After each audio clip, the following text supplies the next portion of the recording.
Oi, gente, tudo bem? Estamos começando o nosso segundo programa de retrospectiva de 2023. O programa Brasil Consciência, você sabe, é uma realização do SINDCT, o sindicato que representa os servidores públicos federais do INPE, do DCTA, do CEMADEM e da Agência Espacial Brasileira. E hoje nós iremos relembrar um dos fatos mais marcantes de 2023 para a área. Nosso satélite mais longevo, o SCD-1, bateu recorde mundial de funcionamento no espaço. E nós, do BCC, fomos até o INPE para fazer uma reportagem especial da celebração deste feito. Você também vai rever no programa de hoje uma entrevista que nós realizamos com um pesquisador da NASA que ajudou o Brasil a colocar outro satélite em órbita recentemente no finalzinho de 2022. Esse pesquisador, porém, tem uma particularidade. Ele morou no Brasil até a juventude e tem muita história para contar dessa experiência. Mas antes a gente fala sobre um dos principais assuntos de ciência e tecnologia do ano, o reajuste das bolsas de pesquisa. Vários pesquisadores do país sobrevivem somente com bolsas e após muito tempo, no primeiro ano de mandato, o atual governo conferiu reajuste para praticamente todas elas. A gente foi até o INPE conferir essa situação e falar também daqueles que ainda não haviam sido beneficiados. Veja como foi a entrevista. O que significou aí na sua vida ter esse reajuste de bolsa? Passou a ser possível sobreviver com bolsa no país? Bom, a nossa bolsa, ela tinha uma desvalorização de 75%, desde 2013 ela não era reajustada e ela sofreu um reajuste de 40%, passou de R$ 2.200 para R$ 3.100. A bolsa de mestrado antes era R$ 1.500 e passou para R$ 2.100. Aqui na cidade de São José dos Campos, esse reajuste ele foi expressivo, principalmente pelo custo de moradia e pelas contas de energia, subsistência básica, tirando a alimentação, né? A gente gasta em torno de uns R$ 800 por mês, fora alimentação. Então, o reajuste ele deu para sanar algumas contas básicas de uma forma um pouco mais aliviante. As contas adicionais, como a alimentação, também eram um pouco sobrecarregado, porque aqui o custo de vida é mais elevado. E muitos alunos tinham a função de contribuir dentro de casa, na cidade de origem. Então, isso sobrecarregava ainda mais o orçamento. No meu caso, eu vivia única e exclusivamente da bolsa, vivo até hoje, e tenho o privilégio de não ter que contribuir dentro da minha residência. Então, esse reajuste contribuiu muito para a minha qualidade de vida aqui na cidade. Eu passei a poder usufruir tanto do clube aqui no INPE, por exemplo, fiz matrícula, pude poder ter um momento de lazer aos finais de semana, coisas que antes eu não tinha a oportunidade. Então, coisas simples passaram a fazer parte do cotidiano com o reajuste que a gente teve a oportunidade de ser contemplado agora. Agora, esse reajuste ele não foi aplicado para todos os estudantes do INPE, né? Tem uma outra bolsista aqui, estudante também, que vai explicar a situação. Quem são esses alunos, né, no qual você se enquadra e por que eles não foram contemplados com o reajuste? Meu nome é Maíra, eu fui aluna aqui da pós-graduação do INPE, eu me formei no mestrado aqui no curso de sensoriamento remoto e, na verdade, o meu vínculo com a instituição ele não é referente à pós-graduação, porque eu já sou formada, né? Atualmente, o meu vínculo, eu sou bolsista vinculada a um projeto do INPE, né? E esse projeto, ele recebe do CNPq, não só eu, mas como muitos bolsistas que trabalham na instituição em diferentes projetos.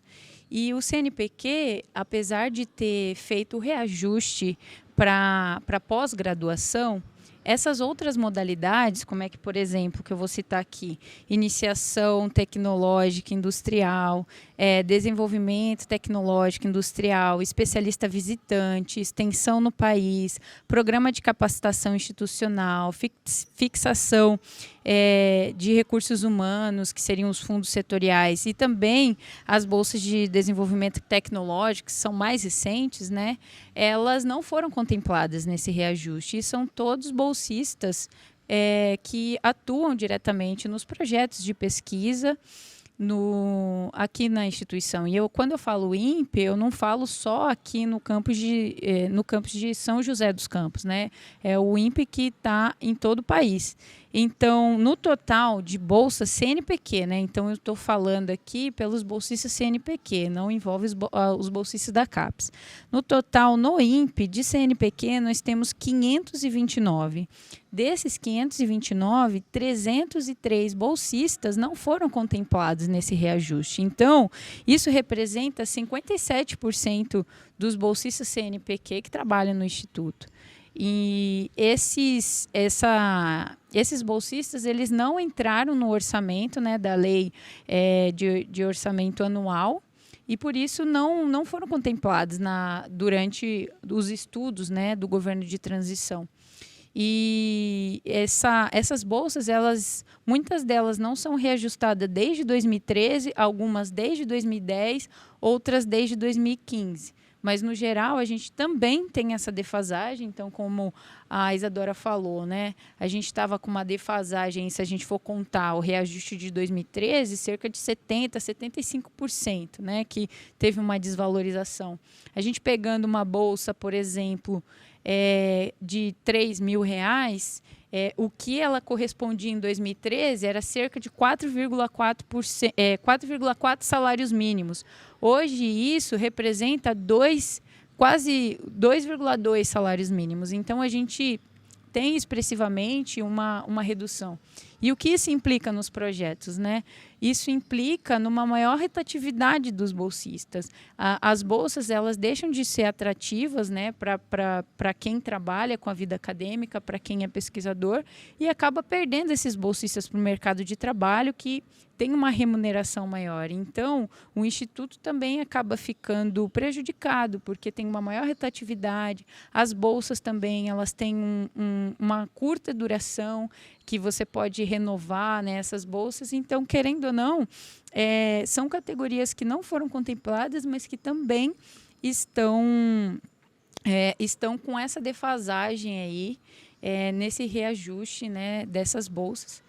E que seria muito importante, para além do reajuste, também ter outras,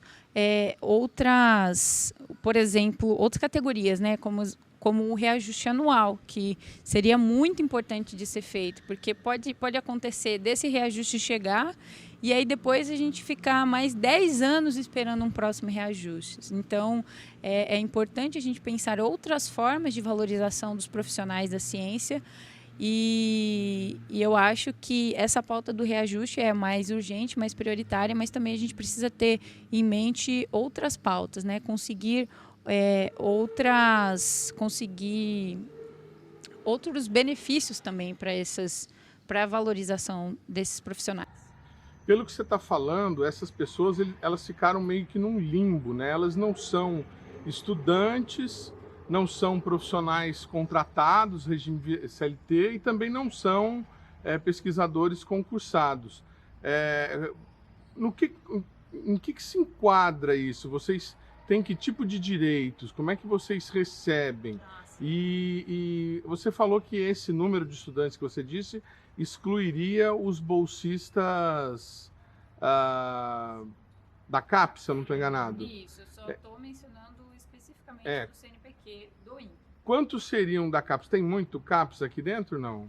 Olha, eu não consigo te dizer, né, porque em relação aos bolsistas da CAPES eu acabei não fazendo esse levantamento. Mas, por exemplo, na pós-graduação, a maioria dos bolsistas são CAPES. Então, na pós, que seria mestrado, doutorado, são poucos os bolsistas CNPq, né? Então, os bolsistas CNPq daqui do Instituto, eles estão mais vinculados com esses outros projetos que eu falei. Em relação a esse limbo, né? Então, nós não somos concursados, nós também não temos um regime CLT, então a gente não tem alguns direitos, por exemplo, a gente não contribui para o INSS, não tem essa contribuição, a gente não tem férias remuneradas, 13º, não tem auxílio, refeição, alimentação. Então, a gente fica nesse limbo mesmo, né? Então, é complicado quando a gente percebe essa desvalorização, porque, querendo ou não, nós somos formados, muitos de nós que trabalhamos nesses projetos, a gente tem mestrado, a gente tem doutorado,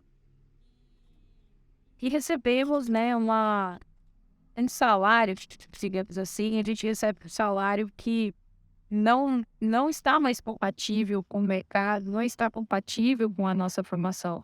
Então, a gente se sente muito prejudicado nesse aspecto, sabe? Porque, para além da gente não ter sido contemplado nesse reajuste, a gente também deixa de ter uma série de outros direitos, né? Que seria muito importante para nós, enquanto profissionais, recebermos também. Legal. Bom, vamos conversar então com a representante da Associação Nacional de Pós-Graduandos aqui no INPE, que também é aluna aqui na pós-graduação, e saber dela, como é que você vê essa situação, como é que fica a produção científica dentro do Instituto com a utilização dessa mão de obra precária aí de ex-colegas e de colegas que estão fazendo a iniciação científica aqui no Instituto. Meu nome é Thaís, eu sou atualmente aluna de mestrado aqui pelo Instituto, pelo INPE, do curso de pós-graduação de sensoriamento remoto. Estou terminando o meu mestrado atualmente, ingressando no doutorado também.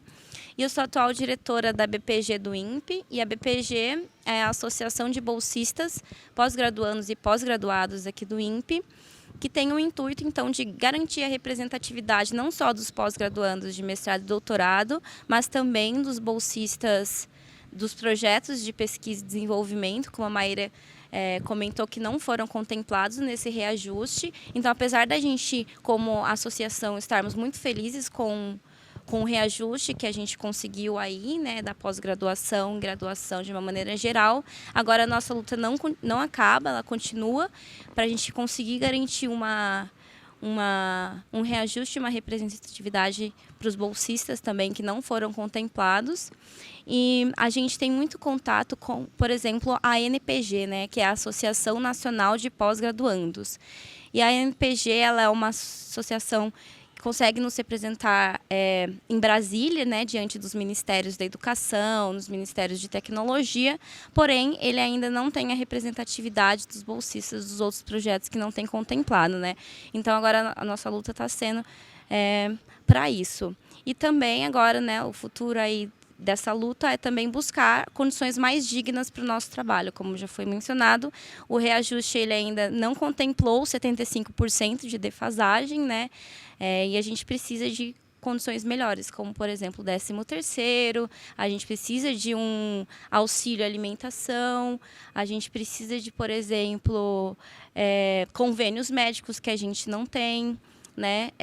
Uma coisa que a gente precisa cuidar muito, por exemplo, é a nossa saúde mental, porque, estando dentro do Instituto, a gente trabalha muito com a nossa mente. Se a nossa mente está doente, a gente não consegue produzir o que a gente precisa produzir, então a gente precisa cuidar dela, e a gente não tem nenhum aparato das instituições e da CAPES, do CNPq, onde a gente possa conseguir cuidar da nossa saúde mesmo. Então, a gente precisa agora lutar por essas condições melhores. E é isso que a BPG aqui do INPE, em conjunto com outras associações, é isso que a gente está buscando, né?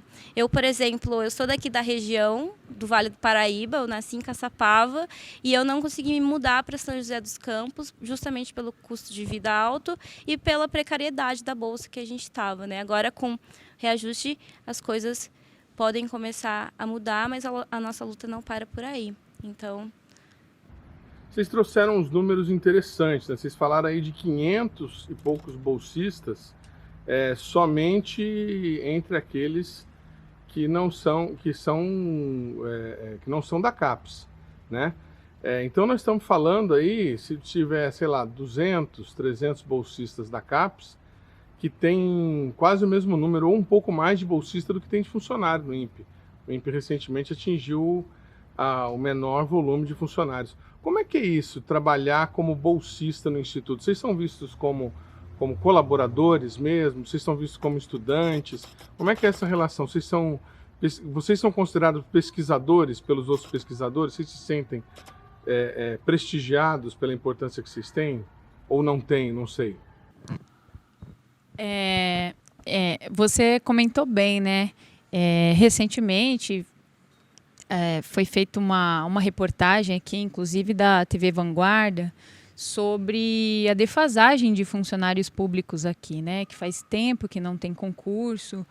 O diretor do Instituto também vem buscando conseguir abrir esses concursos, novas vagas, mas a realidade é que hoje, né, com essa defasagem de funcionários e também com muitos funcionários se aposentando, acaba que essas bolsas elas estão aí para continuar que os projetos fazer com que os projetos continuem, não tenha uma paralisação, e para dar apoio também, né, para esses pesquisadores. Então, nós bolsistas, a gente entende que a gente desenvolve um papel importante aqui dentro, que a gente faz com que muitos desses projetos que são importantes a nível nacional, a gente faz com que esses projetos sejam desenvolvidos, e muitos deles não seriam executados se não fossem esses bolsistas, né? E o que acontece, a percepção que a gente tem é que a gente é um profissional desvalorizado, né? Então, começa que nós não temos uma estabilidade, né? Então, quando você é bolsista, você pode estar num vínculo de 1 ano, em muitas modalidades você pode ficar até 2 anos, então renova anualmente. Pode ser que em algum momento o recurso fique escasso, né? Não entre um recurso suficiente para continuar com o mesmo número de bolsas no projeto, e aí cortes precisam ser feitos, né, para continuar. Então, querendo ou não, a gente vive na instabilidade. E quando você é visto na instabilidade, mesmo diante de um projeto que você considera importante, que a sociedade considera importante, é muito difícil, porque a gente se coloca numa situação de pouca perspectiva. Então, não é à toa que muitos de nós, a gente acaba saindo, mesmo gostando do que faz, mesmo achando importante o projeto que realiza, acaba saindo porque tem outras demandas, né, da vida pessoal, da vida profissional, que gostaria de ter uma estabilidade na carreira, uma estabilidade financeira. Então, a gente fica realmente assim nesse limbo, sabe, de se sentir desvalorizado e não contemplados assim em relação à importância dos trabalhos que a gente executa aqui.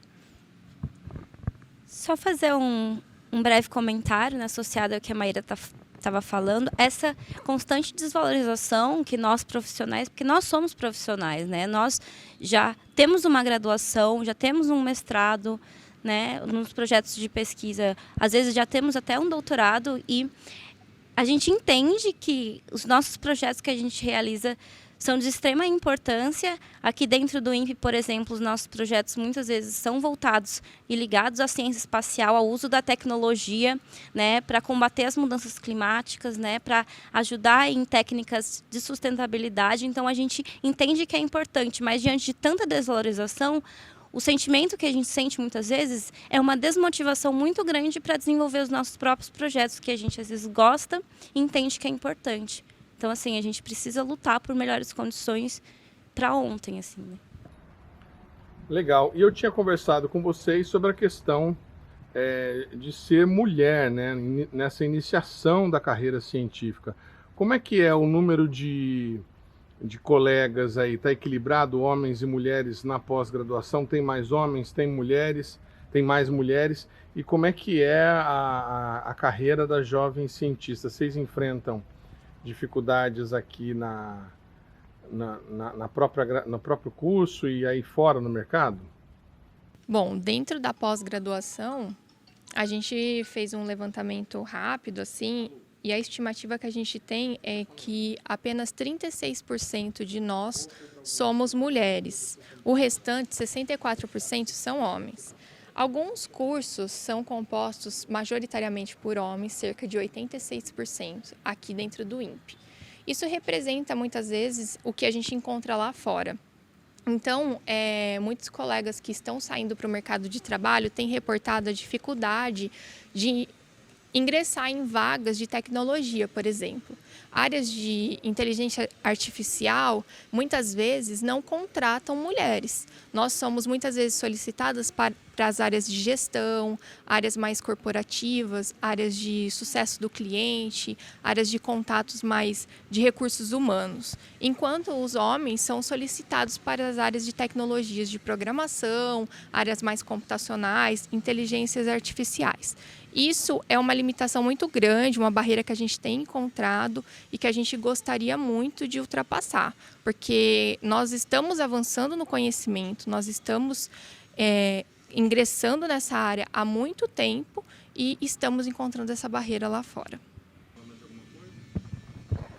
Bom, e associado ainda a essa disparidade de homens e mulheres que a gente vê, né, aqui dentro do Instituto, eu, por exemplo, participei de um evento chamado Python Brasil, que Python é uma linguagem de programação, e foi visível participar desse evento, dentro do setor de tecnologia, de programação, essa disparidade, né? As mulheres, às vezes, não são vistas como capazes de programar que nem os homens. E outro ponto também, por exemplo, estando aqui dentro do INPE, que a gente trabalha com muito dado, muitas vezes a gente tem que fazer trabalhos de campo.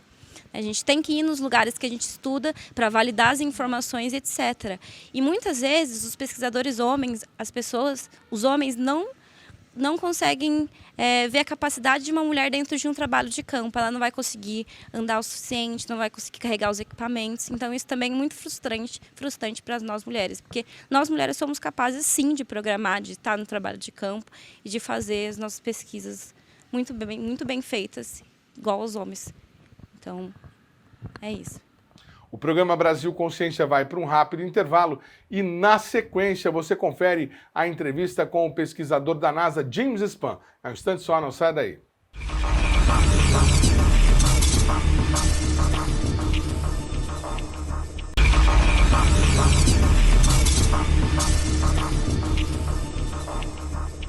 Segundo bloco, o programa Brasil Consciência de volta e a gente traz agora a entrevista com o pesquisador da NASA, Jim Spann. Ele esteve no Brasil por conta do lançamento do satélite SPORT, que vai monitorar as chamadas bolhas na camada ionosférica. O pesquisador morou no Brasil até a juventude e o nome do satélite tem muito a ver com essa experiência. Veja a entrevista. Muito boa tarde, Jim. Obrigado por você ter nos atendido. Jim está falando com a gente diretamente lá de Washington. Eu queria que o senhor começasse essa entrevista contando para a gente como é que o senhor veio parar aqui no Brasil, por que o senhor viveu alguns anos aqui em Recife. Boa tarde. Boa tarde e muito obrigado pela essa oportunidade de conversar com vocês. A minha história é um pouco diferente do normal. Quando eu tinha 5 anos, meus pais mudaram dos Estados Unidos para o Brasil. Então, eu e meus 2 irmãos mais novos que eu, fomos primeiramente para Campinas, onde meus pais moraram 1 ano, em 62, para aprender a língua brasileira, português, né? Depois, a gente mudou para o Recife, em 63, e lá eu fiquei uns 13 anos, até voltando para os Estados Unidos para a universidade. Meus pais, porém, ficaram lá no Recife uns 33 anos, só se aposentaram depois e agora estão aqui nos Estados Unidos, mas temos boas recordações e muitos amigos lá do Recife e no Brasil inteiro. Quais são as recordações que o senhor tem dessa fase da vida do senhor aqui no país? O senhor gostou de ser um brasileiro honorário, pelo menos por algum tempo, não? Ah, eu não trocaria por nada. Foi uma grande experiência. Quando a pessoa cresce num lugar e tem uma boa experiência, aquele lugar é sempre a sua terra, sempre faz parte da sua vida. E o Brasil, e o Recife, e o Nordeste inteiro é assim comigo. Eu tenho muitos amigos, eu cresci com com brasileiros, também com americanos, jogando futebol, indo para a praia, e divertindo muito, e foi uma grande... claro que tem um grande impacto na minha vida, da maneira que eu vivo e como eu sou. Eu sempre digo que parte do meu coração é verde e amarelo, parte é azul e vermelho, né? Então, é dividido assim, mas foi uma grande experiência. O senhor o senhor fez agora quando foi iniciada a campanha de lançamento do esporte, o senhor fez uma participação aqui numa entidade estudantil no Nordeste, contou um pouco da sua história. Os seus pais eram missionários, pelo que o senhor disse, né? E o senhor teve toda a sua formação aqui em escolas do Brasil. O senhor sentiu alguma dificuldade saindo daqui, um estudante brasileiro, de chegar nos Estados Unidos e frequentar uma universidade daí? Bem, foi um pouco difícil. Eu tenho muitos amigos que também estão na minha condição, quer dizer que os pais foram missionários, a gente cresceu no Brasil, e ao voltar para os Estados Unidos, geralmente a linguagem não era tão difícil, porque em casa a gente sempre falava em inglês, né? Quando saía de casa é tudo em português. Mas então a língua não era o problema, é mais a cultura. A maneira brasileira é diferente do que a maneira dos Estados Unidos. Aqui, da maneira como se interessa, como, vamos dizer, quando você vai... Um exemplo é como você vai namorar uma pessoa. No Brasil, tem uma maneira de fazer isso, nos Estados Unidos é totalmente diferente. Então, assim, entendendo a maneira de viver nos Estados Unidos, a cultura mesmo, foi foi a coisa mais difícil. Mas, ao decorrer do tempo, a gente se ajusta e sai tudo bem. Mas foi um pouquinho difícil. Talvez eu não tenha me feito entender. Obviamente, esses aspectos culturais são sempre bastante diferentes, mas o que gera uma certa curiosidade, assim, o conteúdo escolar que o senhor recebeu aqui no Brasil foi suficiente para que o senhor pudesse dar continuidade aí nos seus estudos nos Estados Unidos? Sim, sim, foi a educação que eu recebi no Brasil, não somente nas escolas brasileiras que eu atendi, mas também eu atendi uma escola internacional que tinha brasileiros e muitas outras pessoas de outras nações. Isso me preparou muito bem para a educação que eu recebi nos Estados Unidos na universidade. Não tem problema nenhuma. Agora, chamou a atenção das pessoas aqui, e foi importante o senhor aparecer por aqui para explicar a questão do satélite ter esse nome, né? Esporte. Queria que o senhor explicasse aí para que os nossos telespectadores ouvissem da boca do senhor por que foi isso, como é que foi aquela história. Inclusive, tem um episódio com o atual diretor do INPE, o Clésio, vocês estavam trabalhando juntos na oportunidade. O senhor podia nos contar essa história, por gentileza? Certo. Então, eu estava lá no Brasil, eu comecei a conversar com os cientistas lá da INPE, e inclusive do Embrace, que é o clima espacial, o setor em clima espacial lá da INPE, e a gente estava falando como é que a gente podia fazer uma cooperação. E então a gente começou a conversar sobre uma ideia sobre um nanosatélite, um CubeSat. Então, eu trouxe um bocado de várias pessoas dos Estados Unidos, inclusive outras pessoas da NASA e também do Departamento da Defesa, que tem um grande interesse nesse aspecto do clima espacial. E a gente, assim, falando juntamente com os cientistas do INPE, a gente decidiu formar um grupo para construir esse satélite que ia estudar o clima espacial. Então, depois da reunião, que todo mundo, eu fui para o hotel e comecei a pensar, olha, a gente tem que ter um nome para esse satélite, porque se a gente vai construir, tem que ter um nome para o pessoal sempre saber o que é que a gente está fazendo. Então, eu que cresci no Recife, sou grande torcedor do Esporte Clube lá, do clube de futebol. Então, eu comecei a pensar assim, olha, vamos fazer o nome desse satélite esporte. Aí tem as letras do esporte, tem de a ver com a cintilação e as pesquisas e observação e a tarefa de estudar esse clima espacial. Então, nos dias seguintes, eu voltei lá para o INPE, a gente estava reunindo, eu disse, olha, o nome desse projeto vai ser o esporte. Aí os americanos gostaram, acho que era um nome bom, né? Mas o brasileiro já estava vendo que esse cara está falando do esporte clube, né? Não é negócio de satélite.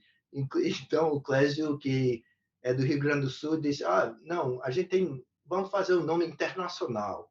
Aí eu falei, olha, Clésio, o próximo pode ser internacional, mas esse daqui vai ser o esporte. Aí, de lá, ficou o nome do esporte e saiu tudo bem. Interessante. Agora, esse satélite, né, pelas informações que nós tivemos, ele foi integralmente custeado pela NASA e pelas universidades parceiras aí dos Estados Unidos que fizeram alguns dos componentes dos subsistemas. O INPE teve a sorte de contar com um pesquisador americano que tem essa relação com o Brasil para poder conseguir esse equipamento, ou é comum aí vocês no clima espacial ou de outros setores da NASA fazer essas cooperações em que a NASA cede o equipamento, financia a construção para que outros países possam fazer pesquisas? Bem, a gente tem... não é comum a gente cooperar, ter essa parceria com vários institutos e outras agências espaciais através do mundo. A gente tem parceria com a ESA, lá da Europa, com a JAXA, que é do Japão, com a Coreia, com a Índia. Então, isso isso é comum que a gente tenha essas parcerias. Agora, a maneira da cooperação, quem faz o quê, geralmente é diferente, depende da missão ou do projeto. Como no esporte, a cooperação da NASA foi fornecer os sensores, quer dizer, os instrumentos científicos para fazer as medidas. E da parte brasileira, juntamente com a INPE, também com a ITA, é que a ITA construiu o satélite e a INPE é quem fez os testes ambientes e também é que está comunicando com o satélite que recentemente lançou lá nos Estados Unidos. E também outra parte da NASA é que a NASA foi quem lançou para a Estação Espacial Internacional e depois de lá soltou o satélite que agora está em órbita. E como é que foi que o senhor decidiu seguir essa carreira? Por que o senhor... como é que foi a entrada do senhor na NASA? Como é que o senhor chegou onde o senhor está hoje? Coordenando um departamento importante de clima espacial. Sim. Olha, é uma experiência, é uma experiência interessante, porque quando eu estava crescendo, mesmo no Brasil, eu não sempre estava sonhando de ir para o espaço, estudar o espaço, a lua, o sol, coisa assim. Eu era um cara que gostava mais de futebol, de tocar violão e ir para a praia. Mas quando chegando na universidade, eu comecei meus estudos lá, me fiz bem e chega um ponto que a pessoa tem de fazer uma decisão, o que é que vai fazer com a vida, né? Então, eu reparei as coisas nos estudos que eu gostava, que eu fazia bem, era matemática, era física, então eu segui esse curso. E depois da universidade, eu fui fazer meus estudos graduados para pegar meu doutorado em física. Também continuando, sempre seguindo as coisas que eu gostava de fazer e as coisas que eram mais fáceis para mim. Outras áreas eu não gostava muito, mas negócio de ciência, física. Então, quando eu tirei meu doutorado, chegou uma oportunidade de ir trabalhar pela NASA. Eu nunca pensei que essa era a coisa que eu ia fazer, mas eu tomei essa oportunidade e então desde 1986 eu estou trabalhando na NASA. E quando a pessoa entra quando é jovem, geralmente está subindo ou tendo mais responsabilidade no trabalho e coisa assim. E isso foi o que eu fiz. Eu sempre trabalho no laboratório. A coisa que eu gosto mais de fazer é construir coisas no laboratório, construir máquinas para tirar fotos da aurora do espaço. Então, eu já soltei várias câmeras no espaço e depois continuei a entrar na área de gerência dos cientistas e finalmente cheguei para a sede principal da NASA, que é aqui em Washington, o headquarters, quer dizer. Então, eu sempre seguindo as coisas que eu gostava de fazer e Deus às vezes abre a porta para a gente entrar. Eu entrei e está dando tudo certo. Existe alguma coisa que nos aponte para algum risco com relação ao astro-rei, ao Sol? A gente tem alguma coisa que temer com relação ao Sol para os próximos anos, por tudo que está acontecendo no nosso planeta, destruição da camada de ozônio, mudanças climáticas? Bem, temos que tomar atenção o que está acontecendo. E, ao decorrer do tempo, quando a nossa sociedade está ficando mais dependente da tecnologia no espaço, comunicação e coisas assim, a gente tem de entender a área, o que é que está acontecendo no espaço para proteger esses satélites e coisas assim. Então, essa é uma maneira, é uma coisa que nós temos de prestar atenção, porque se nós não temos, por exemplo, o GPS ou a comunicação de rádio do Sol até o espaço, muitas empresas, muitas coisas da nossa sociedade é dependente dessa comunicação. Então, isso é uma coisa que que é uma a coisa que a gente tem de estudar essas coisas para proteger esses satélites. Mas também tem outras coisas que, quando o Sol tem essas solar flares, como é que se chama? Os flares do Sol, essas grandes explosões, eles podem mandar um bocado de plasma e se atingir o nosso planeta, eles botam um bocado de energia dentro do campo magnético que eventualmente chega ao solo e pode induzir grandes problemas do campo do electrical grid, quer dizer, um negócio, não sei como é que se chama em português, mas o poder, a eletricidade que é gerado para nossas casas e edifícios e coisas assim. E pode isso destruir essa grid elétrico, que pode tirar o poder da energia elétrica das nossas cidades. Então, se tiver uma grande explosão e ter esse tormenta solar, pode ser um problema.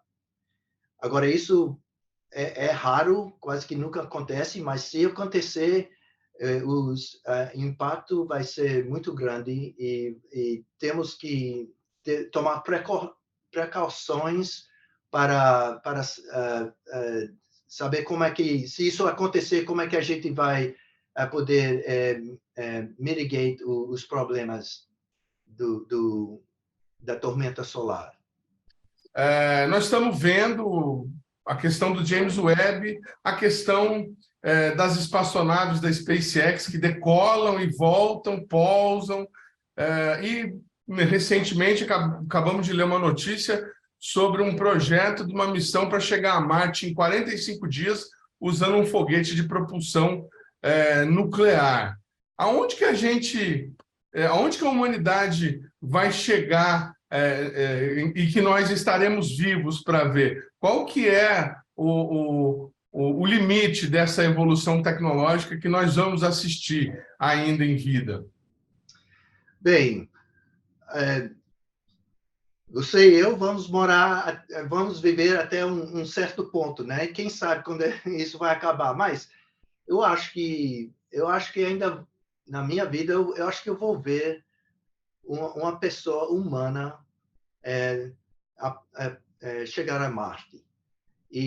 Mas isso é só o início da nossa exploração espacial. A humanidade, nós seres humanos somos muito curiosos. Então a gente tem essa curiosidade de saber saber além do que nós estamos entendendo agora. Então a gente sempre vai procurar explorar o espaço ou explorar qualquer coisa. E agora é o espaço. Então, voltando para a Lua, eu acho que vai ter uma comercialização da Lua, dependendo do que a gente acha lá. Mas os seres humanos são muito espertos. Eles sabem. A gente vê ao decorrer da história que a tecnologia que a gente desenvolve 100 anos atrás ninguém nem imaginava. Então, e agora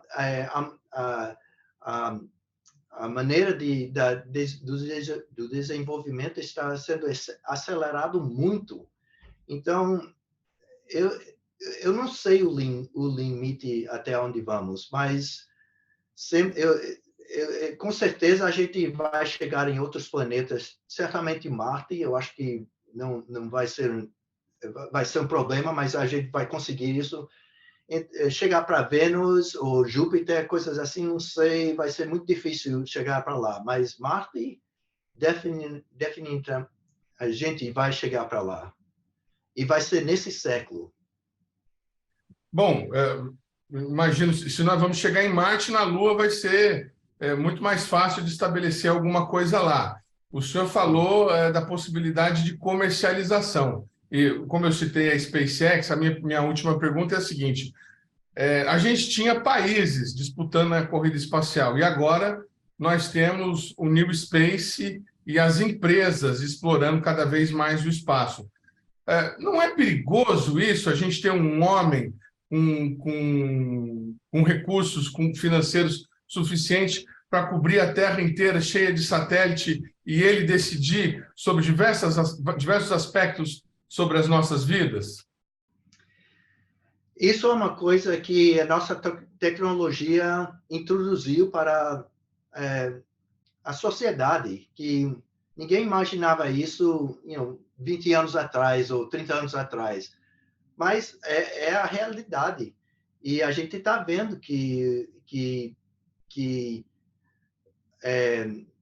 por exemplo, o SpaceX tem grande influência do que está acontecendo. Você pode ver o que na Ucrânia, a contribuição e a influência que uma empresa pode ter.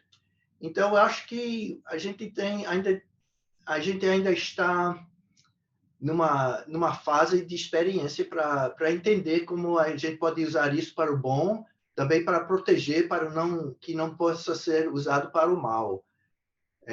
E eu não sei qual é a solução, mas e não vai ser só uma solução de uma nação ou de um país. A gente tem que ter uma comunidade planetária para entender e como é que a gente pode continuar a desenvolver nossa cultura, nossa tecnologia, sem ter muitos problemas ou causar oportunidades para o pessoal ou um país ou uma pessoa fazer uma danificação que seja muito ruim para os outros. Então, não sei como é que vai sair, mas eu só sei que nós temos que ter essa cooperação para usar nossa tecnologia, nossos avançamentos para o bem e não para o mal. O programa Brasil Consciência vai para um rápido intervalo e, na sequência, você fica com a celebração no INPE pelo recorde obtido com o SCD1. Um instante só, não sai daí.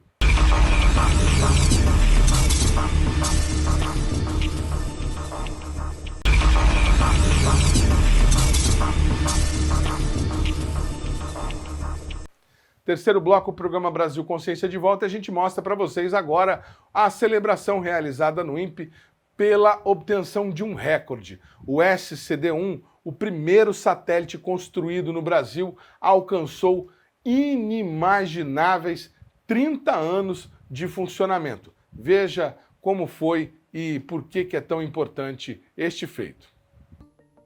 A cerimônia aconteceu no prédio da Coordenação de Rastreio, Controle e Recepção de Satélites e reuniu alguns funcionários e ex-funcionários que participaram do desenvolvimento do equipamento. Novamente, bem-vindos então ao Centro de Controle, é uma oportunidade recebê-los aqui. Então eu vou falar rapidamente, principalmente numa data como essa, comemorativa aí de 30 anos de lançamento. E eu estive aqui no lançamento, então é uma oportunidade ímpar realmente estar vivendo isso aqui com vocês novamente. Eu vou falar rapidamente aqui do centro, porque tem colegas aqui que não são aqui do INPE, mas também tem colegas do INPE que às vezes não tiveram ainda a oportunidade de estar aqui. A data oficial de lançamento é 9 de fevereiro de 1993, quando o SCD-1 foi colocado em órbita a partir do Kennedy Space Center, nos Estados Unidos, com o lançador Pegasus.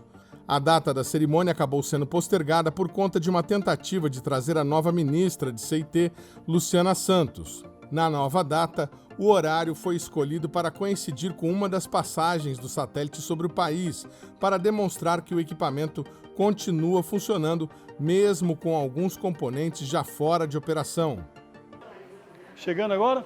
Pessoal, começou a chegar os dados aqui, se vocês quiserem ir passando, quem não conhece aqui, chegando dados de tempo real do satélite, veja que ele está na visibilidade, ele está realmente em tempo real. Chega, por favor, fique à vontade lá, quem não conhece o centro aí. Levando em consideração o mapa mundi, a gente tem Cuiabá e Alcântara ali, a CBA e a ALC. Aquela circunferência mostra a visibilidade da estação, né? Então, praticamente, Cuiabá cobre todo o Brasil. E vocês viram, o SCD-1, quando ele entrou na visibilidade de Cuiabá, a gente estava falando aqui, automaticamente começou a chegar dados lá. Isso mostra a precisão e o cálculo matemático que tem que estar por trás de tudo isso, né? Porque ele está a 28 mil km por hora, a 750 km de altura, e a precisão matemática chegou aqui, recebe dado ali em tempo real. Então a gente recebe dele a cada 1 segundo 2 frames, 2 informações, que na verdade a gente chama de telemetria, e que dá o estado, vamos dizer assim, de como ele está funcionando, a saúde dele interna, como é que está o painel, a temperatura, voltagem, etc. e tal, de determinado circuito. O SCD-1 em particular, a bateria dele não funciona mais. Né? Já 30 anos, você vê, o nosso carro, a nossa bateria costuma funcionar só 4 e a gente ainda reclama. Dele estragou com uns 25 anos, mais ou menos. Aí. Então estragou, mas mesmo assim, quando ele passa sobre os... quando ele está visível para o Sol, ou seja, incidindo raios solares, carrega e ele ainda continua a armazenar os dados do Procode. E esses dados do Procode são os dados de carga útil, são dados meteorológicos, umidade relativa do ar, velocidade do vento, etc. e tal. Eles chegam em Cuiabá, como foi mostrado ali, e vão direto para Natal. Natal, que é o centro de processamento de dados de missão do SCD-1. Né? Essas informações são utilizadas em diversas aplicações, como previsão numérica de tempo, clima, estudos sobre correntes oceânicas, marés, química da atmosfera, planejamento agrícola, entre outras. Durante a cerimônia, o diretor do INPE, Clésio Dinardim, destacou a longevidade do equipamento e aproveitou para homenagear alguns dos funcionários envolvidos. A equipe fez um trabalho fantástico, continua funcionando, continua coletando dados. Nós continuamos trabalhando junto com o IMET, coletando dados de estações de recepção, todo o Brasil. E deixou um legado. É o primeiro satélite, deixou um legado tecnológico.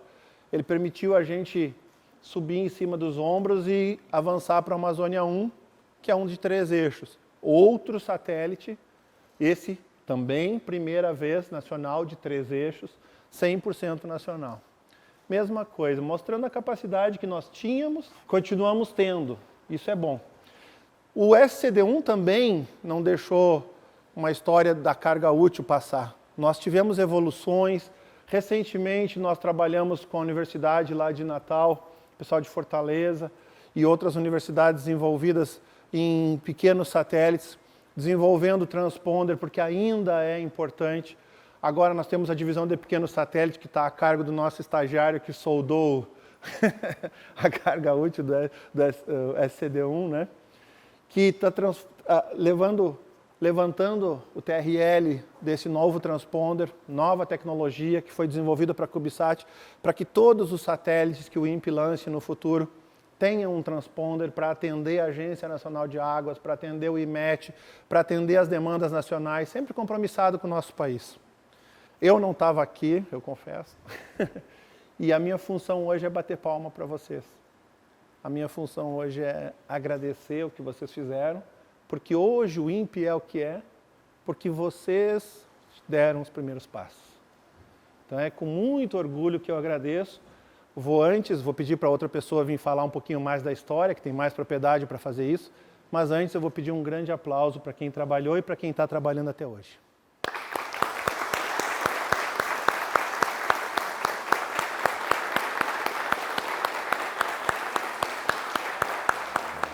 Entre os citados, 2 que participaram da construção do SCD-1 como estagiários e que construíram suas carreiras de pesquisa no INPE posteriormente.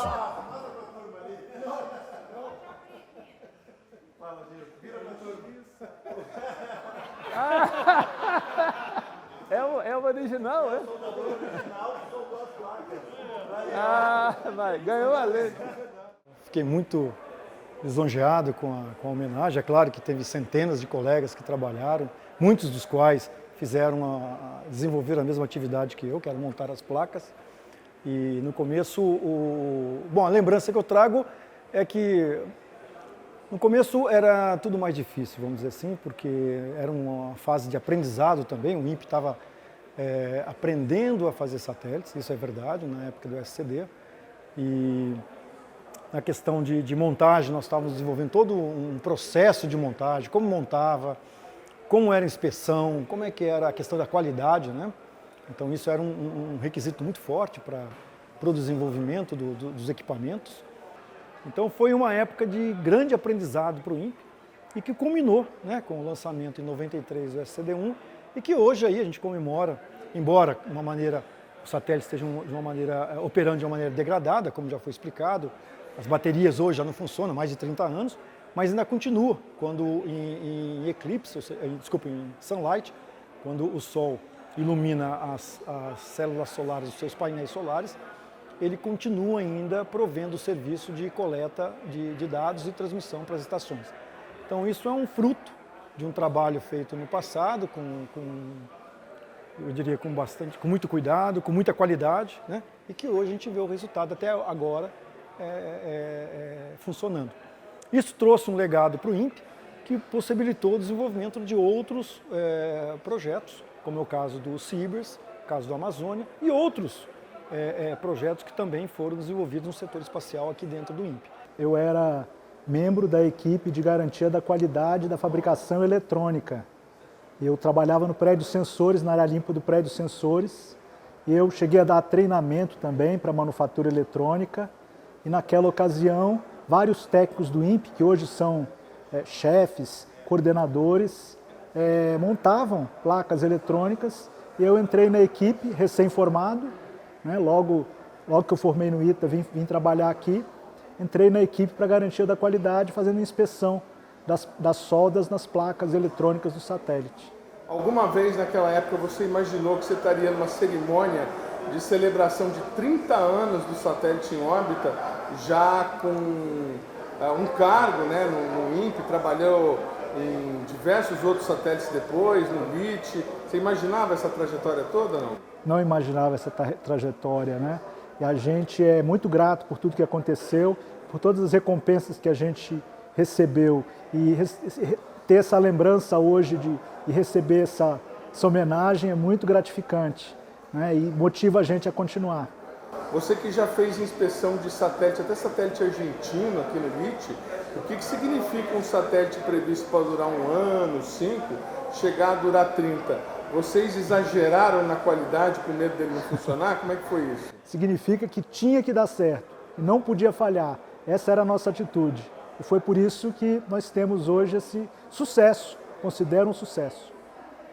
Além deles, a cerimônia também homenageou o ex-gerente do projeto do SCD-1, Carlos Eduardo Santana, tido por muitos como o pai do primeiro satélite brasileiro. Quando nós recebemos a especificação do satélite, era para durar 1 ano. Então, o que aconteceu? O pessoal que estava calculando esse tempo de vida fez o cálculo baseado nas correntes de Foucault, que ia amortecer essa rotação, e falaram para a gente, 6 meses. Tocou o medo do pessoal. Aí nós falamos, olha, vai ficar muito feio a gente falar que não sai para 6 meses. Vamos falar que é 1 ano. E foi, né? E foi indo, o satélite foi projetado, e todo mundo do grupo de sistema sabia que era 6 meses. Vai morrer, ele vai ficar bobo e vai cair. Vai perder, aí vai esquentar, vai queimar tudo. Eu estava com essa ideia, né? Aí eu tenho um vizinho que ele é o papa das equações de Maxwell, ele sabe tudo. Ele chama Gerson Ludwig, do INPE também, Sim. né, do plasma. Aí eu falei, ô Gerson, calcular isso aqui, eu vejo outros satélites espinados e dura muito mais. Você pode conferir? Aí o Gerson fez as contas e falou, olha, está dando décadas. O que mostra que o Gerson é bom também. Mas pode ser que eu calculei errado, porque a corrente de Foucault vai depender muito do tipo de junção, parafuso e tal. Aí eu falei, bom, eu vou confiar mais no pessoal aí que levou em consideração o campo magnético da Terra, exato, em órbita, real time. Mas foi isso, eu sabia desde aquela época que o Gerson não ia errar. Mas realmente foi um erro de cálculo, um erro que saiu para o bem, mas é um erro de cálculo. Mas, de qualquer forma, atesta a qualidade da engenharia do INPE, que conseguiu fazer um satélite que consegue funcionar depois de 30 anos, o que é raríssimo. A gente conta nos dedos os satélites de outros países desenvolvidos que chegam a durar 10 anos, né? Ou 15 anos. 15 anos tem muitos, mas mais do que isso é difícil. Depois que eu saí do INPE, eu não saí da área espacial, né? Eu fui para a agência espacial, fui diretor de programas espaciais lá. Depois eu fui para a Visiona Espacial, aí da Embraer, e aí fui dirigir um projeto lá na França de construção do SGDC, um satélite de telecomunicações geoestacionário, que foi lançado em 2016. E eu continuei trabalhando na Visiona até 2020, quando por motivos de saúde, eu tive que abandonar. Então eu estou fora há pouco tempo. Mas o INPE é minha alma mater, e eu sinto uma saudade incrível. E eu só sinto que quando venho aqui, vejo que não é mais aquela ebulição que tínhamos no passado, quando a gente estava envolvido em vários programas de satélites ao mesmo tempo, com a NASA, com a China, com a França, com os Estados Unidos. E hoje está mais amenizado esse tipo de coisa. Mário Saturno, que ainda trabalha no INPE, foi responsável na época por improvisar um sistema para receber os primeiros dados do satélite SCD-1. Ele lembra com orgulho daqueles tempos heróicos do Programa Espacial Brasileiro. É que existia em Cuiabá o que a gente vamos chamar assim, um sistema profissional desenvolvido ao longo dos anos e que estava operacional. O que nós fizemos em Alcântara foi um improviso por um motivo. Quando o satélite ele era lançado, ele demoraria 3 órbitas em torno da Terra para passar em Alcântara. O Santana ele achou que seria muito tempo sem saber se o satélite estava vivo, e então ele julgava muito importante que essa base de Alcântara funcionasse e a gente soubesse o estado do satélite, para não ser pego de surpresa quando ele chegasse em Alcântara. E foi um momento muito feliz, muita alegria, todo mundo tem foto, né? Tinha um colega lá que tirou fotografias e tirou umas fotos de nós muito preocupados no início e depois muito felizes pelo acontecido. Com um detalhe, logo depois da primeira passagem o ar-condicionado quebrou. Então, a partir daquele momento, nós lá fora estava 45 graus e nós lá dentro estávamos a mais de 55 graus. Então, assim, e os equipamentos foram pifando e a gente tinha que dar manutenção. Foi uma situação bastante difícil. Mas nós conseguimos no dia seguinte que o chefe lá da base, eu não lembro o nome do coronel lá, ele nos emprestasse um ar-condicionado depois, esses portáteis, né? Para aqueles que imaginam que a durabilidade do SCD-1 possa ser aproveitada de alguma forma em novos projetos, um aviso: o tempo passou e aquela tecnologia não volta mais. Não, eu acho que o principal é o conhecimento que ficou aqui. Esse conhecimento é que é reutilizado. E esse conhecimento é que direcionou todo o progresso que nós tivemos a partir daquela época. Esse é o reuso importante. E o que fica, esse é o legado, inclusive para a nossa indústria. Bom, na verdade, o que fica é a função, né? A função de coleta de dados que a gente avaliou e sabemos que é muito importante. Um país continental como o Brasil, você ter um sistema de coleta de dados é extremamente importante. Todo o conceito de transmissão dos dados através das PCDs, as variáveis ambientais sendo coletadas e transmitidas pelo satélite, esse processo de recepção das estações, a distribuição, quer dizer, tudo isso é um legado que veio, né? Porque o satélite em si, ele é um meio de você fazer com que os dados, no caso, coleta de dados, sejam coletados da superfície do Brasil, né, do território brasileiro, e transmitido num ponto para ser distribuído depois para o usuário. Então, todo esse conceito permanece, né? A importância permanece, o conceito permanece. O que hoje nós podemos fazer é ter satélites menores e mais baratos, né, vamos dizer assim, que permita trabalhar através de uma constelação. Mas a ideia, o conceito, a operacionalidade permanece como foi feito na década de 90 com o lançamento do SCD. O programa Brasil Consciência desta semana fica por aqui. A gente volta na semana que vem com o 3º episódio da nossa retrospectiva de 2023. Tchau, gente. Um abraço.